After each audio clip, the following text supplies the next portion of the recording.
Hi there, we're back, and it's time for chapter 2 of Charlotte's Web. And I just wanted to share with you guys a little bit when you open up the book inside.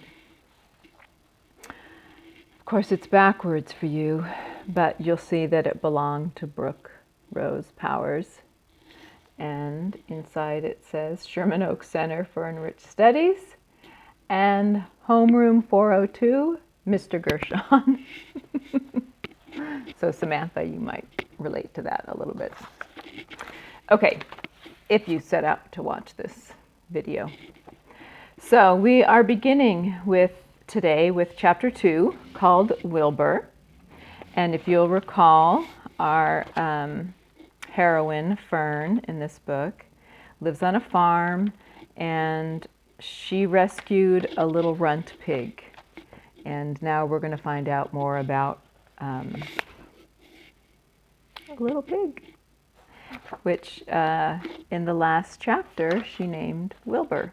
And this chapter is called Wilbur. Fern loved Wilbur more than anything. She loved to feed him, to stroke him, to put him to bed. Every morning, as soon as she got up, she warmed his milk, tied his bib on, and held the bottle for him. Every afternoon, when the school bus stopped in front of her house, she jumped out and ran to the kitchen to fix another bottle for him. She fed him again at supper time and again just before going to bed. Mrs. Arable gave him a feeding around noontime each day when Fern was away in school. Wilbur loved his milk, and he was never happier than when Fern was warming up a bottle for him. He would stand and gaze up at her with adoring eyes. For the first few days of his life, Wilbur was allowed to live in a box near the stove in the kitchen. Then, when Mrs. Arable complained, he was moved to a bigger box in the woodshed. At 2 weeks of age, he was moved outdoors. It was apple blossom time, and the days were getting warmer. Mr. Arable fixed up a small yard especially for Wilbur under an apple tree, and gave him a large wooden box full of straw, with a doorway cut in it so he could walk in and out as he pleased. "Won't he be cold at night?" asked Fern. "No," said her father.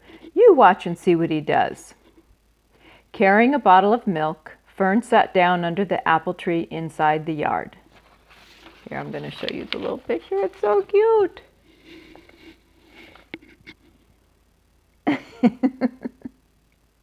It's a little pig house, like a little dog house. Wilbur ran to her and she held the bottle for him while he sucked.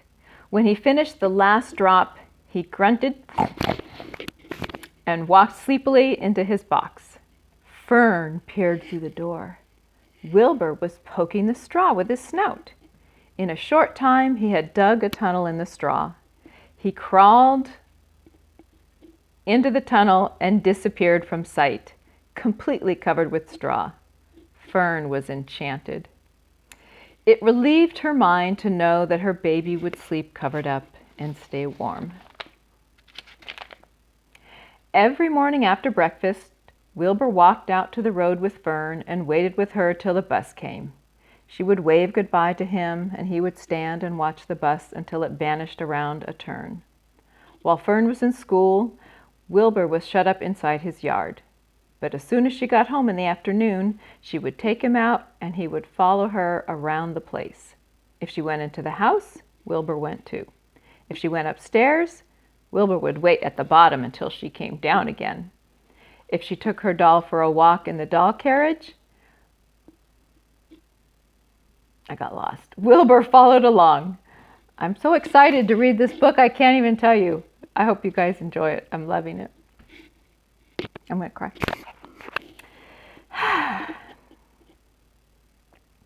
Sometimes on these journeys, Wilbur would get tired, and Fern would pick him up and put him in the carriage alongside the doll. He liked this. And if he was very tired, he would close his eyes and go to sleep under the doll's blanket. He looked cute when his eyes were closed because his lashes were so long. The doll would close her eyes too, and Fern would wheel the carriage very slowly and smoothly so as not to wake her infants. And here's a cute little illustration, which means drawing, of Fern tending to her babies in the carriage. One warm afternoon, Fern and Avery put on bathing suits and went down to the brook for a swim. Wilbur tagged along at Fern's heels. When she waded into the brook, Wilbur waded in with her. He found the water quite cold, too cold for his liking.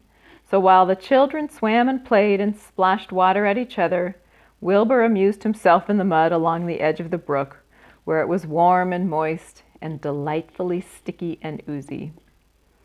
Every day was a happy day, and every night was peaceful. Wilbur was what farmers call a spring pig, which simply means he was born in the springtime. When he was 5 weeks old, Mr. Arable said he was now big enough to sell and would have to be sold. Fern broke down and wept, but her father was firm about it. Wilbur's appetite had increased. He was able to eat scraps of food in addition to milk. Mr. Arable was not willing to provide for him any longer. He had already sold Wilbur's 10 brothers and sisters. "He's got to go, Fern," he said. "You've had your fun raising a baby pig, but Wilbur is not a baby any longer. He's got to be sold." "Call up the Zuckermans," suggested Mrs. Arable to Fern. "Your Uncle Homer sometimes raises a pig, and if Wilbur goes there to live, you can walk down the road and visit him as often as you'd like." "How much money should I ask for him?" Fern wanted to know. "Well," said her father, "he's a runt. Tell your Uncle Homer you've got a pig you'll sell for $6 and see what he says." It was soon arranged. Fern phoned and got her Aunt Edith, and her Aunt Edith hollered for Uncle Homer. "Uncle Homer!" Actually, she wouldn't say uncle, she'd just say, "Homer! The phone's for you!" And Uncle Homer came in from the barn and talked to Fern. When he heard that the price was only $6, he said he would buy the pig. Next day, Wilbur was taken from his home under the apple tree and went to live in a manure pile in the cellar of Zuckerman's barn. That's the end of chapter 2. Bye. We'll see you next time.